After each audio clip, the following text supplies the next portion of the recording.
ನೀವು ಯುಗಾದಿ ಬಂತು ಅಂತಂದ್ರೆ ನಮ್ಗೆ ಹೇಳ್ತಾರೆ, ಯಾರು ಹೇಳ್ತಾರೆ ಅಂತಂದ್ರೆ ಜಗತ್ತಿನ ಎಲ್ಲ ಬುದ್ಧಿಜೀವಿಗಳು ಹೇಳ್ತಾರೆ, ಯುಗಾದಿಯ ದಿನ ನೀವು ಬೇವನ್ನ ಅಷ್ಟು ಕಡಿದು ಬಿಡ್ತೀರಾ, ಅಷ್ಟು ತೆಗಿತೀರಾ, ಒಂದಿಡೀ ಬೇವಿನ ಮರ ನಾಶವಾಗಿ ಹೋಗ್ಬಿಡತ್ತೆ.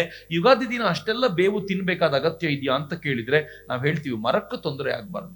ಕ್ರಿಸ್ಮಸ್ ದಿನ ಕ್ರಿಸ್ಮಸ್ ಟ್ರೀನೇ ಕಡ್ಕೊಂಡು ಬಂದಿಟ್ರೆ ಪ್ರಾಬ್ಲಮ್ ಆಗಲ್ಲ, ಜಗತ್ತಿಗೆ ನಷ್ಟ ಆಗಲ್ಲ. ಮತ್ತು ಹಿಂದೂಗಳು 100 ಕೋಟಿ ಇದ್ದಾರೆ, ಕ್ರಿಶ್ಚಿಯನ್ರು 300 ಕೋಟಿ ಇದ್ದಾರೆ, 250 ಕೋಟಿ ಅಂತೂ ಇದ್ದಾರೆ, ನಮಗಿಂತ 2.5 ಪಟ್ಟು ಜಾಸ್ತಿ ಅಂತೂ ಇದ್ದಾರೆ. ಅವರೆಲ್ಲರೂ ಕಡಿದು ಇಟ್ರೆ ಎಷ್ಟು ಕ್ರಿಸ್ಮಸ್ ಟ್ರೀಗಳು ಸಾಯ್ತ? ಯಾವನಾದ್ರೂ ಪ್ರಶ್ನೆ ಮಾಡಿದಾನ ಯಾವತ್ತಾದ್ರೂ? ಆಯ್ತಪ್ಪ ನಾವು ಅದನ್ನ ಬಿಡ್ತೀವಿ, ನಾವು ಹೋಳಿ ಹಬ್ಬಕ್ಕೆ ಬಣ್ಣ ಹಾಕ್ತೀವಿ ಅಂತಂದ್ರೆ ಎಷ್ಟು ನೀರು ವೇಸ್ಟ್ ಮಾಡ್ತೀರಪ್ಪ, ನಂಗೆ ಅರ್ಥನೇ ಆಗೋದಿಲ್ಲ. ನಮ್ಮನ್ನು ನಾವು ನೋಡ್ಕೊಳ್ಳುವಂತ ರೀತಿ ಹೆಂಗಿದೆ ಅಂತ. ಅಫ್ಕೋರ್ಸ್ ಹಬ್ಬಗಳಲ್ಲಿ ಆಗ್ಬೋದಾಗಿರುವಂತ ಅಪಸವ್ಯಗಳನ್ನು ತಡಿಬೇಕು, ನಾನು ಒಪ್ಕೋತೀನಿ. ಆದ್ರೆ ಇಡೀ ಹಬ್ಬವನ್ನೇ ರಿಜೆಕ್ಟ್ ಮಾಡದ?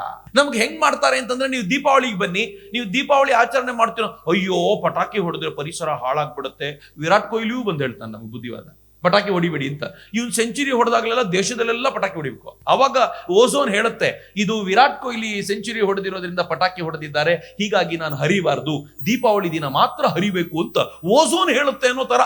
ಅಂದ್ರೆ ನಾವು ಎಷ್ಟರ ಮಟ್ಟಿಗೆ ಇವರ ಈ ಪ್ರಭಾವಕ್ಕೆ ಒಳಗಾಗಿದ್ದೀವಿ. ಯಾಕೆ ಪ್ರತಿ ಬಾರಿ ಪ್ರಭಾವಕ್ಕೆ ನಾವೇ ಒಳಗಾಗಬೇಕು?